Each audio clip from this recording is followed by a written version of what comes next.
Most of you know about Operation Christmas Child, also known as the Shoebox Campaign, which is a project of the international relief organization Samaritan's Purse. It has become the world's largest children's Christmas project. Joining me now in studio to chit-chat a bit about it is Randy Crosson, Director of Operation Christmas Child right here in Canada. Welcome to BCN. Hi, Hal. Thanks for having me. Randy, let's talk a bit about Operation Christmas Child, and for some of our viewers who are not familiar, what do you guys do? Well, we, on the Operation Christmas Child side, we collect shoebox gifts that we collect this time of year. We get between 500,000 and 600,000 of them, and we take them overseas to give to children in the developing world. But because of our mandate, we do everything in the name of Jesus. So it has become, from what we understand, the largest evangelistic program in the world. And millions of kids are even saved through this program as well. Yeah, last year alone, we saw just over 2 million kids come to Christ. So it's an amazing process in that we go in, train the churches on how to do an evangelistic distribution of the shoeboxes, and then we also train them how to do a 12-week Bible study that we provided for them as well. At the distribution, the gospel is shared. We've got a big poster program that goes with it, and they effectively share it consistently the same way around the world. And there's also a little booklet called The Greatest Give that we give out as well, and it's the gospel, his birth, life, death, and resurrection. Now, there are a lot of needy kids, though, in this world, and only a certain amount of shoeboxes. How do you decide which child gets which box? Well, that's typically through the church. The local pastors that get trained, they apply to become a distribution site for us, and so we vet them. There's a lot of going back and forth and checking their credentials. Even in the developing world, we want to make sure they're the right people. And when they set it up in their church, the children from that church typically invite their friends from the community, and so that's how we end up with the group of kids that we have. Tell me about some of the countries you visited, too. Well, Canada typically ships into West Africa, Central America, some in South America. We've also shipped into Ukraine. I was in Ukraine just earlier this year, and it's just amazing how those boxes can impact the lives of children living in a war zone. Wow. What are some of the most needy countries right now where we see kids in need? Hal, I can't think of one that isn't. I mean, the world is a very disrupted place right now when you think about it. There's a lot of poverty, right? A lot of poverty, but a lot of upheaval, whether it's disaster or war or corruption going on in the governments. And so children are the ones that typically suffer in the middle of that. And so whether it's poverty or anything else, that shoebox gift opens a door for us. It shows an act of love and kindness that allows us to share Christ with them and the families. What actually goes into these shoeboxes, Randy? Well, a lot of hygiene items like face cloths, towels, soap, bar soap, toothbrushes. We can't put anything in it that's got an expiry date. Things like school supplies are critical. In a lot of these countries, you can't go to school without the supplies. I was just sharing earlier that one of our people was in country at a distribution, and a young girl got a packet of pencils. And she was over the top excited because she'd gotten these pencils. And when our person asked why she was so excited, in their classroom, they all used the same pencil. So you can imagine passing it, taking the notes, passing it around. And she said, if I'm really careful with these, they'll last 5 years. I used to pass notes around in class, but not pencils, right? Exactly. That was something entirely different. There's also this voluntary Bible study course, The Greatest Journey. Tell me a bit about that. Yeah, it's a 12-week Bible study that we offer. We train the schools and churches to do this. In a lot of the places, they've never heard of Sunday school. So it's the whole focus on children is a little bit of a different approach for them. But it's a 12-week study. We train the teacher how to do it. The curriculum itself is actually quite neat because it also teaches them how to create another study of their own. But it's 12 weeks long, shares the gospel with them, and gives them an opportunity to receive Christ. And they fully understand sin and everything else by the time they get to that point. And then it disciples them into their own culture. We train local people who aren't leaving. They're staying there. They become their mentors, their examples for going forward. And we also teach them how to share their faith. So these kids typically go out and share their faith. Throughout the course, they're encouraged to list and pray for people that they want to share their faith with. And typically it's family and friends and so on. We go back in country, 5 years later, 3 to 5 years later, into those regions to find out what's really happening. And what we're finding is that 85% of these kids are still going to church. Wow. 82.6% of them are still consistently listing people, praying for them, and sharing their faith with them. How about some of the challenges or the struggles you run into when you take a lot of these boxes, give them to children in countries where, let's say, there's a strict Muslim culture set up, or maybe Sikh or Hindu or Buddhist, or maybe Christianity isn't as welcomed? Well, Christians are the most persecuted group in the world today. But it's amazing how these gifts are turning that around. I was in country, it's got to be 8 or 9 years ago, in one region of this one country in Africa. They were killing Christians. They were persecuting them. And our teams in these countries started using the boxes to go in and give a gift to the people that were persecuting them. So I was there about 1.5 years ago, 2 years ago, and a group of pastors from that region came down because they'd heard I was in country and they wanted to meet with me. And they were telling me how these Muslims in that region were now supporting them and helping them do distributions. And it was interesting. One of them shared a story about his sink being plugged. And he said the man wasn't going to charge him. He demanded that he take the money. And the man said, "So this is what the imam meant." And he says, "What do you mean by that?" And I guess there'd been a meeting of a lot of the leaders in the region they're in. And the head cleric stood up, and his topic was goodness. And he said, if you want to see what goodness looks like, look at the Christians around you. Wow. So to go from that to that, like being persecuted, heralded as a good example of goodness. So you're not only planting seeds with the kids, but with a lot of the adults too? Enormous. We now have the Bible studies, the parents are starting to come. So when we do graduations at the end, where they're given a Bible and a certificate and all that, the parents have joined in as well. So we're starting to give out certificates to the parents as well. A lot of these countries, parents will come with the children to the distribution. We coach them to do that because the box itself in Canada, it's valued about $45. We value them, we take samplings throughout the year or throughout the process for Revenue Canada to make sure that they're valued properly. So in a lot of these countries, that's 2 months' salary. So we coach the parents to come, so they come, they hear the gospel at the distribution, they get the booklet, they go to the Bible study and the gospel shared there, and then at the graduation, the gospel shared again.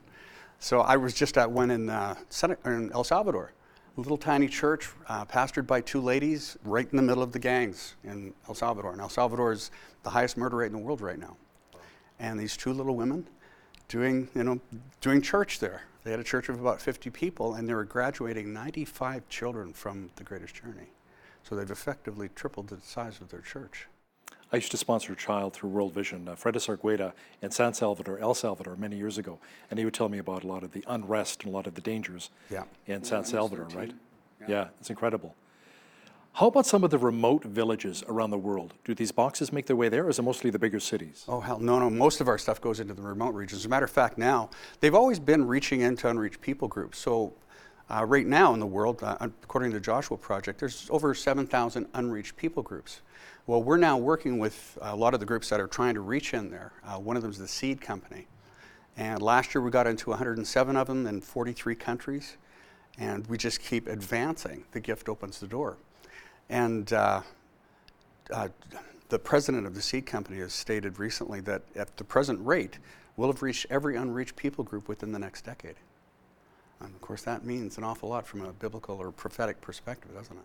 So how many boxes at a distribution center here in Canada are finally shipped out to either West Africa, maybe somewhere in Europe, Asia, South America? Well, we're right now, last year we got about 500,000. We're hoping to do more. We've been higher than that in past. And so we're trying to encourage people to pack more. Every year, we could easily double the number that we send out. There's that much opportunity. Will the boxes actually reach the kids this year, or would it be next year sometime? No, it's typically after. So we do start shipping. We'll start getting boxes next week. We'll start processing them, and we load them in containers, and they leave right away. We'll probably ship 15, 16 containers before Christmas, and the rest will go right after in January. So we have a time right now. The National Collection Week is going on right now, and it wraps up, on Sunday, the 24th? Yep. Yeah, and by then we've started to receive them at the processing center, and we start processing them the following Thursday, I think. So not this Thursday, but the next. And we'll have about 20,000 people going through our processing center to help us do that. We do that for customs. So all of the countries we ship into, there's a lot of regulations, and we have agreements with all of them as to what's in the boxes. Otherwise, we'd have to identify every single piece, and we can't do that, so we go through them and process them to the requirements that they have, and then we tape them shut to show that box has been processed.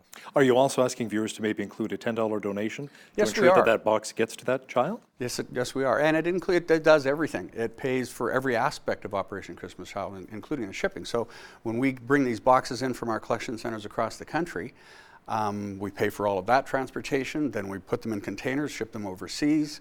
They clear customs. All of those things cost. We then truck them to a warehouse that's centralized in the country, and we pay for that and pay for the the warehouse as well. Then we ship them into the remote regions where we meet the pastors and we pass off the boxes for them to do the distributions. Tell me about some of the challenges you have in some of the remote areas of the world. You know, Hal, I don't know if we really have challenges. What we have is a group of volunteers. Maybe getting in a these camel countries. or a certain horse? Well, we take them across water. Whenever we, Okay. sometimes Canadians go and they're putting them on their head and walking across rivers, right? Oh, so as a matter of, if you've seen any of our videos, you see us transporting them in the wildest kind of ways, right? And we do get them into the very, very remote parts of the world. And that's largely because of our volunteers. By the time we'll have ended this year, our Canadian office, out of the 10 sending countries, will have worked with over 35,000 volunteers. Wow. So it's an enormous amount of work that's worked together on with all of these people. And so they work very diligently to get them into the backwoods. Right, for those people who are very busy, can they also maybe put together shoebox online? Most definitely. It's called packbox.ca, and it's an online program. You can customize the box if you want, so add things to it, and then we've got volunteers back in Calgary that will actually pack the boxes. You can also follow your box. So if you want to find out what country it's going to and then get some updates, you can go online, click the Follow Your Box link, and it'll allow us to then send you updates about where your box went and what's happening in that country. How about safety concerns for maybe some of the volunteers with Samaritan's Purse who are trying to get these boxes to the remote villages where there may be some civil unrest? Do you work with the churches and they let you know that, now's not a good time, it's too volatile in this specific region? How do you get around that? There are countries that have those issues, and that's exactly what we do. We work with the local people and let them be the judge. They're the ones that know exactly what's going on. Surprisingly, though, they do go anywhere. I mentioned I was in Ukraine earlier this year. We were about 1 kilometer from the Russian army. Wow. They were shelling nearby. There was a Ukrainian soldier killed the day while we were there. Our people go everywhere and into some of the most difficult regions. I've had the opportunity to pray with a lot of them. One man in particular, he was going into a country, in his country, he would go to church every day as the pastor and had to pass this region that was really bad for crime, corruption. It was very dangerous. People had been killed in the area. And he felt God was saying he needed to go in there. Well, every year I'd see him. For about 3 years I'd see him, and he kept saying, you need to pray with me. I just don't have the courage to do it. And then one year he didn't show up, and I thought, I didn't want to ask the rest of the team because I figured this could be it. He could have died. The next year he showed up, and he was walking 10 feet off the ground. Not only did he get in there with the shoebox distribution, the Bible study, he was planting a church. Wow. So the gangs in the area had allowed him to build a church. Another great success story. Tell me about what else is very rewarding for you, Randy, being involved with Operation Christmas Child, the shoebox campaign. Oh, gee. Being able to see that smile on a child's face is enormous. But knowing that they have access to the gospel. I came to Christ when I was 23. So there's a lot of stupid prior to that, right? There's a lot of things that we do in our lives that we just missed it. But thankfully before the internet, so it's not online, right? That's right, that's right. But, knowing that these children will have a chance to hear about Christ, like 2 million of them came to Christ last year. We've changed the course of their life. Some people have a misconception about Operation Christmas Child that it's poor development. It's not development. It's evangelism, pure and simple. However, the most powerful development thing you can do for a person is to give them Christ. He changes the course of their life. How long has it been around now? Since '93, so it's been around for a while. Yeah. And it's grown and developed and become more effective. I work here, but when I go in country and when I see what we do here, it's amazing to see how effective it is. Everything is worked out to every detail. Whether it's here or in the backwoods, we follow a course and we stick to it. And all of our volunteers do too. When we make changes and we have meetings, you'll go into some of the countries and they'll say, well, we're working on Costa Rican time or African time, right? And everybody's late. Well, it's not the case. When we have our meetings and we bring our volunteers together, everything is methodical. And everybody acts that way and operates that way every day. The people that we work with they're God's people, and they are effective. A lot of times I come back from my trips overseas and I kind of feel this big because I feel like I've been walking with giants, It's humbling, isn't it? It is. It is. When I was a child, I really liked to play, sometimes we'd play cowboys or whatever, these little pop guns or whatever. That's something you wouldn't necessarily want to see into a box. That's a exactly plastic toy gun or a plastic toy knife, because that might be viewed as a threat, correct? Well, and also consider the world that many of these children live in. They are living in war zones and areas where guns, camo, those sorts of things are, they elicit something in their heart right away. Fear, anxiety, all those sorts of things. So we try and avoid those things as much as possible. And we actually do remove them. If there's a plastic knife in a shoebox, when we do the inspection, we will remove it. We'll replace it with something, but we have to take it out. And again, National Collection Week wraps up on Sunday, November 24th. Randy Crosson, Director of Operation Christmas Child, thanks a lot for joining me in studio Thanks today. for having me, Hal. I appreciate it.